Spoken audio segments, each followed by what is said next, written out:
இது கோவை ஜீவஜோதி கலை தொடர்பகம் பெருமையுடன் வழங்கும் மாதா தொலைக்காட்சியின் அறம் செய். அன்பானவர்களே, போன வாரம் நல்ல ஒரு தலைப்போடு உங்களை நாங்கள் சந்தித்தோம். பிறந்த குழந்தையிலிருந்து 2 வயதுக்குட்பட்ட குழந்தைங்களுடைய வளர்ச்சி நிலை, அவங்களுடைய உடல் வளர்ச்சி, அவங்களுடைய போஷாக்கு, அவங்களுடைய உணவு முறை, அவங்களுடைய நடை உடை பாவனை, மொழி, இது மாதிரி நிறைய விஷயங்களை பற்றி பேச ஆரம்பித்தோம். அதில் ரொம்ப குறிப்பிட்டு சொல்லணும்னா பாட்டிகள்லாம் வந்து இந்த அரங்கத்தை நிறக்க செய்து நிறைய விஷயங்களை பேசினாங்க. என்னென்ன பேசினாங்க அப்படின்றத நாம் ஒரு சின்ன ரீகேப் பார்த்துட்டு வந்துடலாமா? எப்படி இருக்கு உங்க பேரன் பேத்தியோட இருக்கிற அந்த லைஃப்? உலகத்துல பெரிய சந்தோஷம். என்னை கண் முடிச்சு பார்த்துட்டு அப்புறம் கண்ணை மூடிருச்சு. மூடினா அடுத்தவங்க பார்க்கும்போது கண்ணே திறக்கல. நம்ம பெற்ற பிள்ளைகளை காட்டிலும் நம்ம பேர பிள்ளை தான் ரொம்ப சந்தோஷமா இருக்கு. நம்ம பெற்ற குழந்தைகள் பிறந்தபோது நம்ம எவ்வளோ சந்தோஷப்பட்டோமோ அதை விட பல மடங்கு இது சந்தோஷத்தை கொடுக்குது. பிள்ளைகளுக்கு பெற்றோராக இருக்கிறது வந்து ஆனந்தம் அப்படின்னு சொன்னால், பேர பிள்ளைகள் இருக்கிறது இன்னைக்கு பேரானந்தம். ரீகேப் பார்த்து முடிச்சிட்டோம். போன வாரம் என்னென்ன பேசணுன்றதை நல்லா தெளிவாக இருக்கிறோம். இப்போ இந்த வாரம் என்னென்ன பேச போகிறோம் அப்படின்றத வாங்க பார்க்கலாம். நான் கேட்க வேண்டிய விஷயம் என்னென்னா, குழந்தையினுடைய வளர்ச்சியில் சாதாரணமாக ஒரு பாட்டியாக இருந்து என்னென்ன ரோல் பண்ணுறீங்க? ஜெபமானம் சொல்லிட்டு இருக்கிறது ரோல், அதை நீங்கள் தனியாக பண்ணுங்கள். ஆனால் வளர்ச்சிக்கு என்ன செய்கிறீங்க? ஊட்டச்சத்து, போஷாக்குக்கு, இந்த மாதிரி விஷயத்துக்கு என்ன நீங்கள் உதவி செய்கிறீங்க உங்கள் பிள்ளையோட சேர்ந்து? அதை சொல்லுங்கள். ஜெபமானலாம் சூப்பராக சொல்கிறீங்க, அது எனக்கு தெரியும். எனக்கு சொல்லுங்கள். இப்போ காலையில் எழுந்து வந்தோடனே ஏதாவது, இப்போ வந்து எங்கள் பாப்பாவுக்கு 1.25 ஜூன் 16 தான் பர்த்டே. ஓகே. அதனால் காலையில் எழுந்திரிச்சோன்னே இப்போ அந்த இட்லியோ தோசை, கோதுமை தோசை அந்த மாதிரி ஏதாவது இப்போல்லாம் கொஞ்சம் நம்ம பிச்சு போட்டோம்னா அவளே எடுத்து சாப்பிட்ற மாதிரி அந்த ஹை சேரில் உட்கார வச்சுட்டு, அதில் வந்து மேலே அந்த ஒரு ரவுண்டாக கொடுத்துருப்பாங்க, அதில் குழி மாதிரி இருக்குமா, அதில் அவளுக்கு அந்த சட்னியோ சாம்பாரோ அதில் இன்னும் கொஞ்சம் தண்ணி விட்டு லிக்விடாக அப்படி வச்சுருவோம். முதல்ல தூக்கி இங்கே உட்கார வச்சு ஊட்டுறதில்லை. ஏன்னா இப்போ வந்து இல்லை, நம்ம கஷ்டம் இல்லை, பிள்ளைக்கு அதை பழக்க வேண்டான்றாங்க. இந்த ரோட்டுக்கு தூக்கிட்டு போய் ஊட்டுற வேலை, நான் பவ் காட்டி இதை காட்டி நீங்கள் பாட்டுக்கு தூக்கிட்டு போய் ஊட்டிடுவீங்க, எங்கனால அப்படி பின்னாடி போயிட்டுருக்க முடியாது அப்படின்னு சொல்லிட்டு, இப்போ நீங்கள் அதை உட்காந்து வந்து ஊட்டி பழகுங்க அப்படின்னு சொல்லிட்டு அதை 1.5 வயசுல 1.5 கூட ஆகல உட்காந்தா பழகு இருக்கா, உட்காந்துக்கிறானா அவ 1.25 எடுத்து சாப்பிடுறா. கொஞ்சம் பிச்சு வச்சிட்டோம்னா அவ தொட்டு, நம்ம தொட்டு ஊட்டினோம்னா அதுக்குள்ள அது தொடணும், நம்ம தொடுற மாதிரி அவளே அதில் இப்படி பிச்சு பிச்சு ஊற வச்சு இப்படி பண்ணிட்டு இருக்கீங்க. ஓகே, வேற ஏதாவது? எங்கள் பேர குழந்தை பிறந்தோன்னே டாக்டர் சொன்னாங்க 6 மாதம் வரையிலும் குழந்தைக்கு தாய்ப்பால் மட்டும் கொடுங்க, வேறு எதுவும் கொடுக்க வேணாம். நாங்கள் அதே மாதிரி கண்டினியூ பண்ணோம். 6 மாதத்துக்கு அப்புறமா பாப்பாவுக்கு ராகி கூழ் கொடுத்தோம். 1 வீக் சாப்பிட்டாங்க. அதுக்கப்புறம் அதை சாப்பிட்டு அவங்களுக்கு ஜீரணமாகல வாமிட் பண்ணாங்க, அதை விட்டுட்டோம். அதுக்கப்புறமா கொஞ்சம் கொஞ்சமாக ஃப்ரூட்ஸ் எல்லாம் வேக வச்சு அந்த மாதிரி கொடுத்துட்டு இருந்தோம். அப்புறம் வளர வளர கொஞ்சம் சாதம்லாம் கொடுக்க சொன்னாங்க. சாதம், இட்லி அந்த மாதிரிலாம் கொடுப்போம். அப்புறம் எல்லா தானியங்களும் அந்த ப்ரோட்டீன் உள்ளது எல்லாமே போட்டு அரைச்சி அந்த மாதிரி ஹெல்த் பவுடரும் கொடுப்போம். எப்பாவது வெளியில் போனால் மட்டும் ஏதாவது கூழ் மாதிரி சேர்த்துட்டு கொடுப்போம். அப்படியே பழங்கள் எல்லா ஃபுட்டுமே நாங்கள் சாப்பிட்றது எல்லாமே 1 இயர் ஆக எல்லாமே கொடுப்போம், எல்லாமே சாப்பிட்டுக்குவாங்க. ஒரு அந்த ஷெட்யூல் பிரகாரம் நீங்கள் அப்படியே ஃபாலோ பண்ணியிருக்கீங்க. ஓகே, புதுசாக எல்லாம் ட்ரை பண்ணல. என்ன வயசு குழந்தை? இப்போ 3 இயர்ஸ் ஆக போகுது. சொல்லுங்க. எங்கள் பொண்ணோட பையன் பேரன் 1.25 வயசு இருக்கு வந்திருந்தாங்க. கால் முழிச்சோன்னே வந்து தண்ணி கொடுத்துருவாங்க. காலையில் கொடுத்து கொஞ்ச நேரம் கழிச்சு உங்கள் அம்மா இட்லியோ தோசையோ இவங்க சொன்ன மாதிரி தான் அதை பிச்சு போட்டு அவனே எடுத்து சாப்பிடுவான். பிரியமான வயசு 1.25 வயசு தான். 1.25 அவனே பிரியமான சாப்பிடுவான். எல்லாத்த விட கொஞ்சம் சிக்கன் மட்டன் இருந்தால் கொஞ்சம் பிரியமாக சாப்பிடுவார். முட்டை பிடிக்காதவருக்கு சாப்பிடுவார். 10 மணிக்கு அவங்க அம்மா ஆப்பிள் கொடுப்பாங்க. ஆப்பிள் கொடுத்து முடிச்சக்கா மத்தியானம் பருப்பு சாப்பாடு, பருப்பு அரிசி பூண்டு கொஞ்சம் போட்டு நெய் ஊற்றி கொடுத்தா அவர் சாப்பிடுவார். மற்றபடி காய்கறியும் கொடுப்பாங்க. கொடுத்து சாயந்தரமாக பார்த்தா இந்த மாதிரி கூழ், இந்த பிஸ்கட் கொடுக்க மாட்டாங்க, பால் மட்டும் இந்த ஏதாவது நியூட்ரிஷன் இதை வச்சு கலந்து கொடுப்பாங்க, அது சாப்பிட்டுக்குவாங்க. டைமிங்க்கு கத்திர கிருப்பினால அவன் எந்திரிச்சு நடக்கிறான். ஒரு மாதிரி காரியத்தை சொல்ல ஸ்பெஷல் என்னென்னா பார்த்திங்கன்னா, என்ன சாப்பாடு கொடுத்தாலும் அவங்க அம்மா பழக்கி வச்சுக்கிறது ப்ரேயர் பண்ணுறக்கா வேண்டி. சாப்பாடு பிளேட் தட்டி எடுத்து வச்சாலே போதும், இப்படி குமிச்சிட்டே இருப்பான். அது கொடுத்து நல்லா ப்ரேயர் பண்ணி சொன்னால் அந்த தகுந்த மாதிரி போஷாக்கு அவனுக்கு ஆர்டர் கொடுத்து நான் நடக்கிறேன். அந்த வயசுக்கு நடக்கிறேன். 1.25 வயசு ஆச்சு. நீ 2 வயசு அவனுக்கு ஆகலை. ஆனால் நார்மலாக எப்படியும் காலையில் டிஃபன் இட்லி, தோசை, சப்பாத்தி இந்த மாதிரி. இப்போ இருக்க பிள்ளைங்களுக்கு வந்து செல்ஃபோனை கையில் கொடுத்தா தான் அதுங்க பார்த்துக்கிட்டே தான் சாப்பிட்ற மாதிரி தான். மேக்ஸிமம் நிறையா வீட்டுங்களில் அந்த மாதிரி தான் இருக்காங்க. வீட்டில் சொல்லுங்கள். நான் அவங்க அம்மா ஊட்டும் போது அந்த மாதிரி பண்ணுவாங்க. ஆனால் நான் அப்படி பண்ண மாட்டேன். அவனை ஓட விட்டு விளையாட விட்டுட்டு அப்படியே வீட்டுக்குள்ளேயே விளையாட விட்டுக்கிட்டு அப்படியே சாப்பிட வச்சிருவேன். ஓகே. நீங்கள் அது அந்த இதில் போக மாட்டீங்க. எனக்கு அது ஃபோன் இதை பற்றி தெரியாதது. ஆனால் எனக்கு அது பிடிக்கவும் பிடிக்கல. அதனால் விளையாட விட்டுக்கிட்டு அப்படியே சாப்பிட வச்சிருக்கேன். சரி, ஓகே ஓகே. வேற பேசாத. இவங்க சொன்ன மாதிரி ஆ. டிவி ஃபோன் சொல்கிறாங்க பார்த்தீங்களா, அதில் வந்து இதாக இருக்காங்க. இப்போ நீங்கள் சொன்னீங்க பரவாயில்ல சேரில் உட்காந்து சாப்பிட்டுக்கிறாங்க அப்படின்னா, அடுத்தது என்ன அப்படின்னா சேரில் உட்காந்தோடனே அந்த ரிமோட் எங்கே இருக்குதோ பார்த்து அதை எடுத்து எங்கள் அப்பாயிட்டியோ தாத்தாட்டியோ கொடுத்து ம் அந்த சுச்சு டிவி போடு, அது போடு. இப்போ வந்து அதில் கூட கீழே ஸ்க்ரால் பண்ணால் இது போபோ வருது, அந்த அனிமல்ஸ் வர்றது வந்து போடுங்க அப்படின்னு. இன்னைக்கு காலையில் தான் ஃபஸ்ட்டு டைமாக பார்த்தேன். டிவி போடுன்றவங்க அவங்க இது பார்த்துட்ருக்காங்க, தாத்தா வந்து அதில் நியூஸ் பார்த்துட்ருக்குறாங்க. இப்போ மாற்ற மாட்டாங்கன்னு சொன்ன உடனே இன்னைக்கு பிளேட் எடுத்து என் கையில் கொடுத்து என்னையும் தூக்கு பிளேட்டையும் தூக்குங்குது வெளியே போய் ஊட்டுறதுக்கு. ஐயோ, பிரச்சனை ஆயிடுச்சு. நீங்கள் என்ன பண்ணீங்க? டிவி மாற்றிட்டீங்களா? இல்லை அப்போ நான் உடனே சொல்லிட்டேன், இன்னைக்கு பாரு அவளுக்கு என்னைக்காவது இப்படி தகராறு பண்ணால் நான் தான் தூக்கிட்டு போவேன், அவங்க அம்மா தூக்கிட்டு போகாது. அதனால் என்னட்ட காமிக்குது, பிளேட்டு இப்படி தூக்கி காமிக்குது, என்னையே தூக்குங்குது.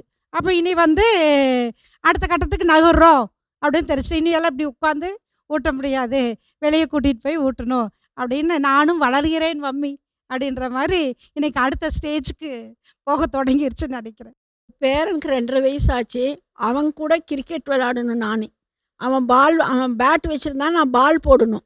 அவன் கூட பால் போடல, எனக்கு கால் வலிக்குதுன்னு உட்காந்தா உடனே போய் அவங்க அப்பா கிட்ட கம்ப்ளைண்ட் பண்ணுறான், அம்மாயி விளையாட மாட்டேனுதப்பா, நான் அதனால் சாப்பிடல, அம்மாயி வீட்டுக்கு நான் போகலப்பா. அவங்க கூட நம்மளும் குழந்தையாய் மாறணும். ஒரு குழந்தைய வளர்த்துருக்கு நம்மளும் ஒரு குழந்தையா மாறினாதான் அந்த குழந்தைக்கு முக்கியத்துவம் கொடுத்து வளர்த்த முடியுது. 9 மாதம் ஒரு வயசு ஆகும்போதே நாங்கள் மீனெல்லாம் போட்டு நல்லா பிசைஞ்சு சாப்பாடு கொடுப்போம். இப்போ நான் பிள்ளைங்களுக்கு வந்து அவங்க தயிர் சாப்பாடை கொண்டு வெளியே போகிறாங்க. நாங்கள் எங்கள் காலத்தில் வந்து பிள்ளைங்களுக்கு அப்போ டிவி எல்லாம் ஒன்றும் இல்லை. அங்கே தரையிலே உட்கார வச்சு சாப்பாடையும் வச்சு தான் ஊட்டுவோம், முடிவு மட்டும் ஊட்டுவோம். சாப்பிட்ட பிறகு வேண்டாம்னு சொன்னால் அதை விட்டுடுவோம், அப்படியே வயிறு நிறைஞ்சிச்சுன்னு சொல்லி விட்டுருவோம். இப்போ அப்படி இல்லை, சாப்பாடு எடுத்துன்னு வெளியே போயிருந்தாங்க. இப்போ நானும் அதை திட்டுவேன், வெளியே போகிற உங்களையெல்லாம் நாங்கள் வளர்த்துனது வீட்டுக்குள்ளே வச்சு தான் சாப்பாடு கொடுத்து வளர்த்துனோம், வெளியெல்லாம் போகல. நீங்கள் இப்போ தெருவே நடக்கீங்க சாப்பாடு கொஞ்சம் சாப்பாடை எடுத்து. பேரம்பேத்தியெல்லாம் பெருசாகி வேலைக்கு போயிட்டுருக்குங்க. சந்தோஷம். யாருமே சின்ன குழந்தையா இருக்கும்போது வளர்த்துனீங்களா? குழந்தையா இருக்கும்போதெல்லாம் அம்மா அம்மாருக்கு தான் வளர்த்திட்டாங்க. நீங்கள் பார்த்துக்கல. Free, very good, free bird. Okay, நீங்கள் வாங்க. இப்போ குழந்தைய காலையில் வந்து சத்து மாவு கொடுப்பேங்க. மாட்டுப்பால் வந்து காலையில் கொடுத்துருவேன். நைட்டெல்லாம் வந்து வேலைக்கு போகிறதுனால பொண்ணு நைட்டில் வந்து தாய்ப்பால் கொடுப்போம் அப்படி. அப்புறம் காலையில் நேரத்தில் வந்து மாட்டுப்பால் கொடுப்போம். அப்புறம் அது போக சத்து மாவு இதில் பால்வாடியில் கொடுக்குறாங்க, அதை மிக்ஸ் பண்ணி பால் ஊட்டி விடுவோம். கொஞ்ச நேரம் கழித்து இப்போ முட்டையோ அல்லது உருளைக்கிழங்கு ஒவ்வொரு நாள் ஒவ்வொரு பீட்ரூட்டு இது பண்ணி அதை ஒரு சட்னியாக அரைச்சி லைட்டாக உப்பு மட்டும் வச்சு காரம் இல்லாமல் கொடுத்தோம்னா தோசையிலையோ இதுலையோ தொட்டு சாப்பிடுவா அப்படி. அது ஒரு நல்ல ஒரு ஸ்ட்ரென்த்து கிடைக்கிதுங்களா, அந்த மாதிரி சாப்பிட. இல்லைன்னா தோசை மேலே போட்டு விட்டு நெய்யை ஊற்றி கொடுத்து பிச்சு போட்டு கொடுத்தோம்னா அப்படியே 1.5 வயசு ஆகுது, இப்போ சாப்பிட ஆரம்பிச்சிட்டான். ஆனால் நான் சாப்பிட்டுக்குவான், ஒரு தோசை சாப்பிடுவா அப்படி. அப்புறம் நம்ம கொஞ்சம் அது கூட விளையாட வச்சு அப்புறம் மறுபடியும் ஒரு அரை தோசை சாப்பிடுவா அப்படி. அந்த மாதிரி சாப்பிட வைக்கிறது. அப்புறம் ஒரு 1 மணிக்கும்போது ஒரு முட்டையை வேக வச்சு அதில் ஸ்லைஸ் ஆச்சு பெப்பர் பொடி போட்டு லைட்டாக உப்பு போட்டு கொடுப்போம். இவங்க ஆன்மீகம் நல்லா வளர்த்துறாங்க, ஊட்டி அதில் அடிச்சிக்கவே முடியாது போல் இருக்கு எல்லாருமே. ஆனால் உண்மையாலுமே போஷாக்கோட வளர்த்துறாங்களா அப்படின்றதுல இவங்க பேசுனதுலேருந்து நீங்கள் உங்களுடைய இது இல்லை, கண்டிப்பாக ஃபுட்டுங்கிறது ஊட்டுறதுங்கிறது இப்போ மேக்ஸிமம் பார்த்தீங்கன்னா பாட்டிஸோட வேலையாக தான் இருக்குது. ஏன்னா உங்களோட பொண்ணாக இருக்கட்டும் இல்லைன்னா மருமகளாக இருக்கட்டும் எல்லாருமே வேலைக்கு போயிடுறாங்க. எனக்கு தெரிஞ்சு 80% அப்படி தான். இப்போது ஒரு சாப்பாடுங்கிறது நீங்கள் ஊட்டுறீங்க அப்படின்னு வச்சிங்கன்னா அவங்க இப்போது எதா பண்ணி கொடுத்துட்டு போயிடுவாங்க, இல்லைன்னா நீங்களாக பண்ணி கொடுக்குறீங்க. ஸோ எவ்வளோ நம்ம குவான்டிட்டி ஊட்டுறோம் அப்படிங்கிறது 1. 2வது பார்த்திங்கன்னா டிவி பார்த்து ஊட்டுறோமா, மொபைல் காமிச்சு ஊட்டுறோமா, இல்லைனா அவங்கள நம்ம அங்கங்கே காமிச்சு ஊட்டுறோமா அப்படிங்கிறது அடுத்த ஃபஸ்ட்டு பாயிண்ட். அப்படிங்கிறது நீங்கள் எல்லோரும் பார்ட்டிஸ் இல்லைங்களா, நீங்கள் ஒரு அம்மாவாக இருக்கும்போது அங்கங்கே ஓடி இருக்கலாம். இப்போது ஒரு பாட்டியாக இருக்கும்போது நீங்களே அங்கங்கே ஓடி ஊட்டுறது உங்களுக்கே கஷ்டம். கரெக்டாக நீங்கள் சமைச்சு வீட்டு வேலை பார்த்துட்டு எல்லாத்தையும் ரெடி பண்ணி குழந்தைக்கு நீங்கள் சாப்பிட்டு நீங்களே டயர்டாயிருங்க. ஒரு 12 மணிக்கு நீங்கள் ஒரு மத்தியானம் சாப்பாடு கொண்டு வந்து வச்சிங்கன்னா கண்டிப்பாக நீங்கள் டயர்டாக இருப்பீங்க. அப்போ அந்த டைமில் நம்ம சாப்பாடு ஊட்டும் போது நிறைய டைம் என்ன ஆகும், நம்ம வேறு டெக்னிக் யூஸ் பண்ணுவோம். கரெக்டுங்களா? மோஸ்ட் ஆஃப் த டைம் அதான் என்ன டெக்னிக் யூஸ் பண்ணாலும் அது வந்து சாப்பிட்டு முடிச்சிடணும். அதுதான் அதுதான் நம்மளுடைய டிவி இதாக பார்த்தாலும் சரி, அதை நான் அரைச்சு கொடுத்தாலும் கொடுத்தாலும் சரி, சரி. அதை நான் தண்ணியா கொடுத்தாலும் சரி, அதை நான் கூலா கொடுத்தாலும் சரி, நான் சாப்பாடுக்கு பதிலாக பால் கொடுத்தாலும் சரி, பிஸ்கட் கொடுத்தாலும் சரி. கரெக்டா தப்பா? ரைட்? ரைட். குழந்தைக்கு அந்த ஒரு டைம்ல அது போகணும். சாப்பாடு சாப்பிடணும், நான் பால் கொடுத்துருவேன், இல்லைன்னா நான் பிஸ்கட் கொடுத்துருவேன். இதுதான் நம்மளோட மைண்ட் செட் ஒரு பாட்டியா. M I right? நான் என்ன சொல்ல வரேன்னா, சாப்பாடு கண்டிப்பாக குழந்தைக்கு கொடுக்கணும், நான் இல்லைன்னு சொல்ல. மூணு டைம் கொடுக்கறது. ஒரு வயசு குழந்தைக்கு நம்ம 3 வேளை 4 வேளை கொடுக்குறோம். அந்த 1 வயசுலேருந்து 2 வயசு வரைக்கும் பார்த்தீங்கன்னா 3 வேளை. That is breakfast, lunch, dinner கொடுக்குறோம். காலைல, மத்தியானம், நைட். அது தவிர மிடில் 2 ஸ்நாக்ஸ். காலைல ஒரு ஸ்நாக், ஈவினிங் 5 ஸ்நாக். ஸோ ஒரு 1.5 வயசு குழந்தைக்கு மினிமம் நீங்கள் 5 வாட்டி ஃபுட்டு கொடுக்குறீங்க. ஓகேங்களா? அப்போ இதில் பார்த்தீங்கன்னா பிரேக்ஃபாஸ்ட்லேருந்து மேபி அம்மா ஊட்டியிருக்கலாம். மத்தியான உணவு திருப்பி மார்னிங் ஸ்நாக்கு, மத்தியான உணவு, ஈவினிங் ஸ்நாக்கு, 3 வேளை கண்டிப்பாக நீங்கள் ஊட்டுவீங்க. மார்னிங் நைட் அவங்க ஊட்டுவாங்கன்னே வச்சுக்கலாம். இந்த 3 ஸ்நாக்கை நம்ம எப்படி ஊட்டுறோம்ங்கிறது தான் பாயிண்ட். இதில் குழந்தைங்களுக்கு கண்டிப்பாக ஃபுட் அந்த 3 நீங்கள் நான் சொல்கிற அந்த 3 மீல்ஸ் நீங்கள் தான் ஊட்டுறீங்க ஒரு கிராண்ட் பேரண்ட்டாக. அதில் ஃபஸ்ட்டு விஷயம் என்ன பார்க்கணுன்னா, குழந்தையோட குவான்டிட்டி. இப்போ அந்தந்த வயசுக்கு அவ்வளோதான் சாப்பிட முடியும், நம்ம நிறைய கொடுக்க முடியாது. ஃபஸ்ட்டு நிறைய டைம் பாருங்கள், நிறைய போட்டு இதில் அரை சாப்பிட்டா கூட பரவாயில்ல அப்படிங்கிற மாதிரி வைக்கும். குழந்தைங்களுக்கு அந்த நிறைய பார்த்தாலும் அவங்க சாப்பிட மாட்டாங்க. 1 கொஞ்சமாக கொடுக்கணும். 1 2வது பார்த்தீங்கன்னா, ஏதாவது ஒரு விஷயத்த குழந்தைங்க அதை தொடணும், அதை ஃபீல் பண்ணி தான் குழந்தை சாப்பிடணும். டிவியோ மொபைலோ காமிச்சிட்டு நீங்கள் இப்படி ஈஸியாக சீக்கிரம் முடிச்சிடுறாங்க அப்படின்னு சொல்லி நம்ம டிவி மொபைல் காமிச்சாங்கன்னா, அதுக்கப்புறம் திருப்பி அவங்கனால 5 வயசு வரைக்கும் சாப்பிட கண்டிப்பாக கஷ்டப்படுவாங்க. ஒரே வேளை நான் மட்டும் அப்படி ஊட்டிக்கிறேங்க, அவங்க அம்மா வரும்போது மட்டும் அவங்க அப்படி ஊட்டிக்கிறாங்க அப்படின்னு சொல்லும்போது கண்டிப்பாக குழந்தை கன்ஃபியூஷன் ஆகும். எல்லா மீல்ஸும் ஒரே மாதிரி நீங்கள் எப்படி ஊட்டுறீங்களோ அவங்கள அப்படி தான் ஊட்டணும், மாற்றி ஊட்டிடாதீங்க. இது 2வது விஷயம்.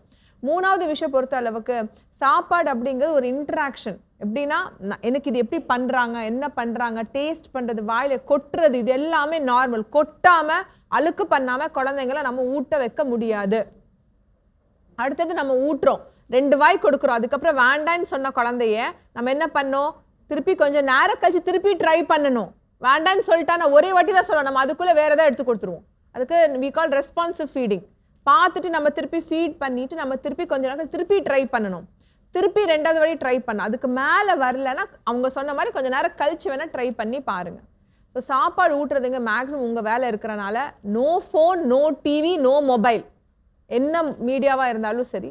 அதுக்கப்புறம் பார்த்தீங்கன்னா, நிறைய பேருங்கிறது ரொம்ப அரைச்சு குறித்து கொடுக்கக்கூடாது. அது 9 மாதத்துக்குள்ளே மட்டும்தான். அடுத்தது நான்வெஜ் எத்தனை வயசு நாங்கள் கொடுப்போம்? 2 வயசுக்கு அப்புறம் தான். கரெக்டா? நான்வெஜ் 9 மாதத்துக்கு அப்புறம் கண்டிப்பாக கொடுக்கணும். ஓகேங்களா? So super. ஓரளவுக்கு அந்த விஷயங்கள் கொஞ்சம் புரிஞ்சிருக்கும். இப்போ நீங்கள் நல்லா செஞ்சிட்ருக்கீங்க, இல்லைன்னு சொல்லலை. அப்போ அதில் சில விஷயங்களை வந்து உங்களுக்கு தெளிவுபடுத்தியிருக்கிறாங்க.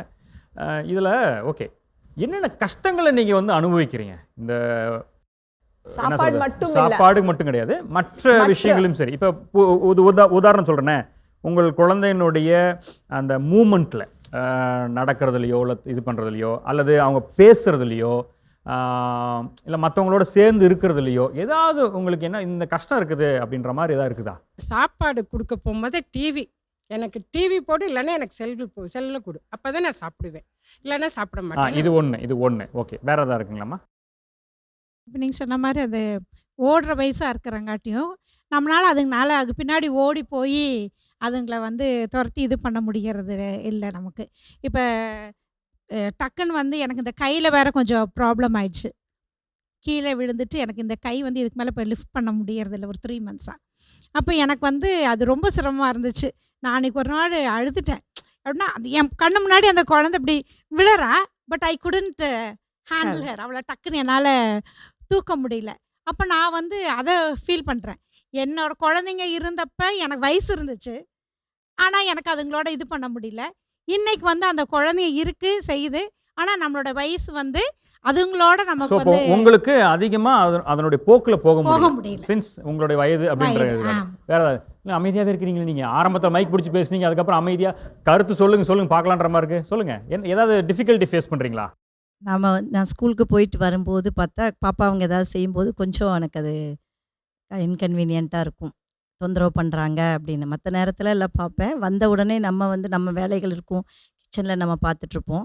அப்போ இந்த பாப்பாங்க வந்து அதை பிடிச்சி இழுத்து போடுறது, இதை போடுறது. ஏன்னா ஓடுற குழந்தை ஃபஸ்ட் டைம் அதுக்கு அப்போ தான் ஓடுது, உட்காருது, எல்லாம் செய்யுது. அப்போது நான் கொஞ்சம் கோவப்படுவேன். அப்புறமும் நம்ம அது குழந்தை ஃபஸ்ட்டு இப்போ தானே நடக்க போகுது, ஓடுது. அப்போ நம்ம இவ்வளோ வயசாகி நம்ம வந்து இன்னும் நடக்கணும், ஓடணும்னு நம்ம நினைக்கும்போது அந்த அந்த குழந்தை இப்போ தான் ஆரம்பிக்குது. அப்போ அதை போய் நம்ம தடுக்கக்கூடாதுன்னு அப்புறம் நானே என்னைய கொஞ்சம் இது பண்ணிவிட்டு சரி அப்படின்னு சொல்லி டீச்சரா விட்டுருவேன். நீங்கள்? நமக்கு அங்கே ஒரு ப்ரெஷர் வரும், அது வந்தோன்னா எஸ் கொஞ்சம் எஸ் இதாகும். எஸ் சரி, ஓகே. அதாவது அவங்களோட இந்த சேட்டைகள் வந்து உங்களுக்கு கொஞ்சம் கஷ்டமா இருக்கு. கொஞ்சம் நேரம் அப்படி ஓகே இருக்கும். ஓகே வந்த உடனே நமக்கு கொஞ்சம் ஒரு மாதிரி இருக்கும். Okay okay okay. ஸோ அவங்க வந்து டிவியும் மொபைல் இல்லாமல் சாப்பிட மாட்டேன்றது பிரச்சனை. உங்களுக்கு நிற்கவே மாட்டேதுங்க, ஓடிட்டே இருக்குதுங்க, அப்படி ஒரு பிரச்சனை. உங்களுக்கு ஏதாவது ஒரு கலவரம் பண்ணி விட்டுறாங்க, ஒரு மாதிரி இதாக எடுக்கணும். நீங்கள் என்ன சொல்கிறீங்க? அதே மாதிரி தான் குழந்தைங்க ஓடும்போது எங்கேயாவது விழுந்துருங்களா, தண்ணி டேங்க் இருக்கு, அதை பாத்திரமா பார்க்கணும், விழுகாமல். எல்லாம் மூடி தான் இருக்கு, ஆனாலும் ஒரு பயம். ஓகே, டக்குன்னு அந்த ஏதாவது இதில் போய் பிரச்சனை கால் ஆபத்தில் மாட்டிக்குமா மாட்டிக்கணும். ஓகே, வேற அப்படின்ற இதை ஒரு பயம். தாண்டி வேற இது தாண்டி தாண்டி வீடை பார்த்தீங்கன்னா வீட்டில் அவங்களுக்கு வாங்கி வச்ச டாய்ஸு ஃபுல்லாக எடுத்து வீடே போட்டு வச்சுருவாங்க. அதை எடுத்து க்ளீன் பண்ணுறக்கே 3 மணி நேரம் வரும். அந்த நேரம் பயங்கர டென்ஷன் ஆகும். நம்ம இந்த குழந்தைங்களையும் பார்த்துட்டு இந்த டாய்ஸை அப்போ அவங்கக்கிட்ட ஏய் நீ விளையாண்டதை நீ எடுத்து வை, போடு, இந்த இதில் போடு, இந்த பேக்கில் போடு, இதை எடுத்து பத்திரமா வைக்கணும். அது பயங்கர கஷ்டமாக இருக்குதுங்க. 1-2 போட்டா பரவாயில்ல, ஒவ்வொரு இடத்துலயா 1-2 போட்டா. வீடே அதை எடுத்து வைக்கிறதுக்கு 3 மணி நேரம் வேணும். ஓகே. உங்களுக்கு? எங்கள் பாப்பாவும் எங்கிட்ட சாப்பிடவே மாட்டா. அவங்க அம்மாட்டனா கொஞ்சம் சாப்பிட்டுக்குவாங்க. என்கிட்டனா சாப்பிட கொடுக்குறது ரொம்ப ரொம்ப கஷ்டம். அவங்க அம்மா இல்லைன்னா என்னால் சாப்பிடவே வைக்க முடியாது. அவ்வளோ குறும்பு பண்ணுவாங்க. ஓ, அவங்க இருக்கணுமா? ஆமாங்க. ஓ, அவங்க ஒர்க்குக்கு போகிறதில்ல இப்போ. ஆ. அவங்க ஏதாவது வெளியே போயிட்டாங்கன்னா நம்ம சாப்பிட வைக்கிறது ரொம்ப சிரமமாக இருக்குங்க. சாப்பிடவே மாட்டோம். என்ன என்ன வழி இல்லை, ஒரு நாள் ஊருக்கு போயிட்டாங்க, என்ன பண்ணுவீங்க? அப்போல்லாம் ரொம்ப ரிஸ்க் எடுத்து விட்டுவங்க. கொஞ்ச நேரம் விட்டுட்டு அப்புறம் பிடிச்ச மாதிரி ஏதாவது குட்டி தோசை செஞ்சு தரேன், பொம்மை தோசை செஞ்சு தரேன், ஏதாவது அவங்களுக்கு பிடிச்ச மாதிரி சொல்லி அவங்களே வந்து செய்யலான்னு கூப்பிட்டு அதே காமிச்சு செய்யறது அப்படிலாம் கொஞ்சம் கொடுத்து ஒரு நேரம் சாப்பிட்ருவோம். ஏதோ ஒரு டாக்டிக்ஸ் யூஸ் பண்ணிடுறீங்க, ஆனால் பயங்கர ரொம்ப ரொம்ப கஷ்டமா கஷ்டம். சாப்பிட வைக்கிற விஷயத்தில் ரொம்ப கஷ்டம். எங்கள் பேரை வந்து கிச்சனுக்குள்ளேயே தான் இருப்பான் சார். வேலை செஞ்சோம்னா கிச்சன்லேயே தான் வந்து நின்றுட்டுருப்பான், பின்னாடியே நின்றுட்டுருப்பான். இப்படி நம்ம சடான்னு திரும்பினோம்னா தான் தெரியும் அவன் நின்றுட்டுருக்கிறதே தெரியும். போக மாட்டான். போய் அங்கே விளையாடுடா அப்படின்னா விளையாட மாட்டான். அது உள்ளுக்குள்ளேயே தான் நுழைஞ்சிட்டு நம்ம என்ன பண்ணுறோம் ஏது பண்ணுறோம், எதாவது நம்ம வேலை பார்த்துட்டு இருந்தோம்னா அவன் வேற எதையாவது இழுத்து விட்டுருவான். அப்பா அம்மா வீட்டில் இல்லாதப்ப? ஆமாம். அவங்க இருந்தாலும் கூடயே அவங்க ரூமில் இருந்தாலும் இவன் கிச்சனுக்குள்ளே தான் இருப்பான். நான் வேலை பார்த்துட்டு இருந்தேன்னா அங்கே தான் இருப்பான், பின்னாடியே நின்றுட்டு இருப்பான். நம்ம சரி வேலை ஏதோ அப்படின்னு சொல்லி இப்படி சடார்னு திரும்பினோம்னா தான் தெரியும் அவன் பின்னாடி நிற்கிறது. அப்படியே பூனை மாதிரி வந்து நின்றுட்டு பின்னாடி நின்று பார்த்துக்கிட்டே இருப்பான். அது உங்களுக்கு பெரிய சிக்கலாக இருக்கு. ஒரு திடீர்னு சில திரும்ப நேரத்தில் இப்படி திரும்பும்போது கீழே விழுந்துருவான். ஆமாம், அது கொஞ்சம் கஷ்டமாக அதனால இருக்கும். இப்படி அப்பப்போ இப்படி இப்படி பண்ணிக்கங்க. இப்படி பண்ணிட்டு ஸோ அந்த பிரச்சனை உங்களுக்கு இருக்கு இல்லையா? அந்த பையன் அப்படியே கொஞ்சம் கூடவே கீழே இருக்கு, ஒட்டிக்கிட்டே இருக்கான். விழுந்துடுறான்ல, அது ஆமா. நமக்கு ஒரு மாதிரி கஷ்டமா இருக்க மாதிரி இருக்கும். ஆ, இப்படி சடார திரும்பும்போது விழுந்துருவான், அது அது கஷ்டம். ஒரு வேற வேற வேற குழந்தைங்க நம்ம கிச்சனில் இருக்கும்போது ஏதாவது பால் ஊற்றணும் அப்படின்னு சொல்லிட்டு வந்து நம்ம பொட்டியில் ஊற்றுனோம்னா பின்னாலேயே வந்து நின்றுக்கோ, கட்டி பிடிச்சிக்கோ, நகர முடியாது. அப்படியே அப்புறம் பிடிச்சி இழுத்து இப்படி முன்னால் வச்சுட்டு உனக்கு தாண்டா ஊத்துறேன் அப்படின்னு சொல்லி அப்படின்னு. அப்புறம் புட்டியை காமிச்சு அப்புறம் கொஞ்சம் ஒரு 2 நிமிஷம் ஊற்றி கொடுத்தோம்னா அப்புறம் அமைதியாயிடுவேன். Okay okay. அது ஒரு சிரமம் இருக்குது. இப்போ இவங்க அந்த கிச்சன்னோன்னா அதுதான், அந்த கிச்சனுக்குள்ள நம்ம போனோம்னாலே இந்த தோசை ஊற்றணும் அப்படின்னா தூக்கிட்டு தான் தோசை ஊற்றணும். அதை தூக்கிட்டு தோசை ஊற்றுறோம், அந்த தோசை ஊற்றி முடித்து அது வேகிறதுக்குள்ளே அந்த தோசை கரண்டி எடு, அது உடனே அதை திருப்பி போடு. அது மாதிரி இந்த எக்குனா ரொம்ப இஷ்டம். அந்த எக்கு எடுத்து அந்த வேக வைக்கிறதுக்குள்ள சின்னது தானே, அதுக்கு புரியாது, அது வேக வச்சு தான் தரணும் அப்படின்னு தெரியாது. அந்த முட்டை எடுத்து அந்த வேக வைக்கிறதுக்குள்ளே ஒரு ரகலை பண்ணுவாங்க பாருங்க, அதை எடுத்து நம்ம போடுறதுக்குள்ளே அது இப்போவே அந்த பச்சை முட்டையே குடித்தாதான் ஆச்சு அப்படின்ற மாதிரி பண்ணுவாங்க. அப்போ நம்மளால் மேனேஜே பண்ண முடியாது. அதனால் இப்பப்போ வந்து மிரட்டி வச்சுருக்கு சொல்கிறது. இப்போ பாப்பா நோ அப்படின்னு அந்த இதை எடுத்து காமிச்சு பாரு, இதில் போடணும், தண்ணி ஊற்றணும்ல, வேகணும்ல, வெயிட் பண்ணு அப்படின்னு சொன்னோன்னா இப்போ அது கொஞ்சம் ஏதோ மிரட்டுறாங்க அப்படின்னு தெரியுது. அதனால் இப்போ வந்து இப்போ அந்த மிரட்டுறதுக்கோ அந்த நோ சொல்கிறதுக்கு அது வந்து இப்போ கொஞ்சம் வந்து கற்றுக் கொடுத்துருக்குறோம். அப்புறம் தூக்கிட்டு நடக்கணும் எப்போ பாரும். ஆமாம், வாக்கிங். இப்போ இவங்க சொல்கிற மாதிரி தூக்கிட்டு நடக்கிறது இல்லை, நடப்பழகிருச்சுல்ல. அதனால் ரோடே கதி தான். அது வெயில் அடித்தாலும் சரி, காலையில் ஆனாலும் சரி, நைட்னாலும் சரி, 3 நேரமும். நேற்றுலாம் 10:30 மணி இருக்கும். 10:30 மணி அவங்க தாத்தா வந்தோன்னா மறுபடியும் கூட்டிகிட்டு போய் வெளியே போய் அந்த பௌபவ் எது வரைக்கும் போகுதோ அங்கே நாய்க்குட்டி படுத்திருக்கோம், அது வரைக்கும் போய் 2 ரோடு தள்ளி அந்த நாய்க்குட்டி போய் படுத்துருச்சா இல்லையான்னு பார்த்துட்டு தான் இவ்வளோ நம்ம வந்து தூக்கிட்டு வரணும். அப்போ அந்த நடக்கிறதுங்கிறது அதுதான். சுத்த நேரம் உட்கார பாப்பா கால் வலிக்குது அப்படின்னா வந்து நமக்கு முடியாது, நடந்துதான் ஆகணும். பிரச்சனைகளா இவங்க யோசிக்கிறது, பிரச்சனை பெருசாக அவங்க பூதாகரமாக ஒரு ரிப்போர்ட் பண்ணல, பட் இது முடியல கொஞ்சம் கஷ்டமாக தான் இருக்குதுன்றாங்க. ஆனால் உண்மையிலேயே பார்த்தீங்கன்னா அந்த ஒரு ஒரு ஒரு பிறந்த குழந்தை, இந்த 2 வயதுக்குள்ள உட்பட்ட அந்த குழந்தையோட இயல்பு என்ன, அவங்களுடைய நேச்சர் என்ன, இப்படி தான் இருக்குவாங்களா, இதுக்கு என்ன செய்யலாம், இவங்க என்ன மாதிரியான விஷயங்களை கையாளலாம் அப்படின்றத பற்றி கொஞ்சம். 2 வயசோட குழந்தை பார்த்திங்கன்னா 75% அவங்களோட பிரெயின்ங்கிறது அந்த ஸ்டேஜில் டெவலப் ஆயிடுது. ஓகே, 75% டெவலப் ஆயிடுது. That is at 2 years. So பிறந்ததுலேருந்து அந்த 2 வயசு எல்லாருமே ப்ரெக்னென்சி மாதமானதுலேருந்து 2 வயசு, அது 1000 நாள் 1000 டேஸ் அப்படின்னு சொல்லுவோம். அது ரொம்ப முக்கியமான இம்பார்ட்டண்ட்டான விஷயம் எல்லாத்துக்கும், போஷாக்குக்கு, பிரெயின் டெவலப்மெண்ட்டுக்கு, புரிதலுக்கு, எல்லாத்துக்குமே. அப்போது நம்ம அந்த 2 வயசுக்கு கீழே நம்ம என்ன பண்ணுறோம், நம்ம ஒரு பாட்டிஸ் தாத்தாஸாக ரொம்ப பாதுகாப்பு, விழக்கூடாது, அடிப்படக்கூடாது, அது தொடாத, இது பண்ணாத, இங்கே கீறிடக்கூடாது. ஸோ சில விஷயங்கிறது குழந்தைங்கிறது ஒரு லேர்னிங் ப்ராசஸ் இல்லைங்களா, தெரியாது இல்லைங்களா, சூடுனா படக்கூடாது, இங்கே ஸ்டெப்லேருந்து ஸ்லிப், சில குழந்தைங்கள நம்ம ஸ்டெப்லேருந்து இறங்கவே விடுறதில்ல இல்லைங்களா, விழுந்துரும். கரெக்டுங்களா? ஒரு பால் ஒரு டேபிளுக்கு அடியில் போச்சுன்னா விட்டுருவீங்களா எடுக்க? நம்ம ஓடி போய் எடுத்துருவோம். ஏன் தலை எடுக்க இல்ல தெரியாது, விட்டா அந்த குழந்தையே உள்ள பூந்துரும், இவங்க உள்ள பூரவே முடியாது, ஆனா ட்ரை பண்ணுவாங்க உள்ள பூந்துட்டு. நாங்க பூராட்டினாலும் அந்த ஓடி போய் சீமாரு குச்சி ஏதாவது எடுத்து உள்ள. நிறைய டைம் என்னன்னா நம்மளோட பயம் இல்லைங்களா, ஒரு பாட்டி தாத்தாக்கு என்னன்னா எங்க கையில எங்களோட பேரனோ பேத்தியோ கொடுத்துட்டு போயிருக்காங்க, சாயந்தரம் வரதுக்குள்ள எந்த கீரலும் வந்துடக்கூடாது. கரெக்டா? அப்போ நம்ம என்ன பண்ணுவோம், அந்த பாதுகாத்து குழந்தைங்களோட நார்மல் டெவலப்மெண்ட், சரி நான் ஸ்டெப்பை எப்படி இறங்கணும், திரும்பி இறங்குவாங்க, அழகா விட்டுட்டீங்க. ஒரு பால் இருந்து அழகா பெண்ட் பண்ணி அவங்களுக்கு, ஆனா உங்களுக்கு பயம், ஏன்னா சாயந்தரம் நான் வந்து அவங்களுக்கு எல்லாமே கொடுக்கணும், ரிப்போர்ட் கொடுக்கணும்ல, அப்படிங்கிற ஒரு பயத்துல ஒரு குழந்தையோட வளர்ச்சி நம்ம என்ன பண்றோம், தடுத்துறோம் நிறைய டைம். அதுங்க தான் சர்க்கிள் ஆஃப் செக்யூரிட்டின்னு சொல்லுவாங்க. இப்போ நான் இங்கே நிற்கிறேன்னா என் குழந்தை இப்படி விளாட விடணும், கொஞ்சம் இங்கே நிற்கணும், அதுக்கிட்டு விட்டு அடிக்கடி பட்டு ஹாஸ்பிட்டல் போகிற அளவுக்கு விடக்கூடாது. பட் இங்கே நிற்கிறோம், கொஞ்சம் போகட்டுமே, அப்படி விழுந்தாலும் திருப்பி இங்கே வரும்போது நான் இங்கே இருக்கணும், பாரு பாப்பா சொன்னல பாப்பா, நெக்ஸ்ட் டைம் இப்படி பண்ண வேண்டாம், இருச்சா பரவாயில்ல, இட்ஸ் ஓகே. ஸோ அது ஒரு வாட்டி பண்ணால் தெரிஞ்சிடும். நம்மளும் அப்படி தானே கற்றுக்கிட்டோம், உங்கள் குழந்தைங்களும் அப்படி தானே கற்றுக்கிட்டாங்க. அப்புறம் எப்படி பேர குழந்தைங்க நீங்கள் அப்படியே மேலே எப்படி தூக்கி அடிப்படாம அழுகாம பாதுகாத்து கொண்டு வர முடியும்? பட் நம்ம தான் அதுதான் பண்றோம். ஸோ அப்போ என்ன ஆகுது, ஒரு குழந்தை உங்க கையில மினிமம் 6 மணி நேரத்தோட 8 மணி நேரம் ஒரு டேல இருக்குது. அந்த 8 மணி நேரத்துல நம்ம குழந்தையோட நார்மல் டெவலப்மெண்ட்டை தடுத்துடக்கூடாது. கரெக்டா? அப்போ என்ன ஆகுது, 75% வளர வேண்டிய பிரெயின் உள்ள இருக்கிற நியூரான்ஸ் அதை ஜாயின் பண்ணதான் ஒண்ணுனா கத்துக்கும். அதெல்லாம் நடக்குது.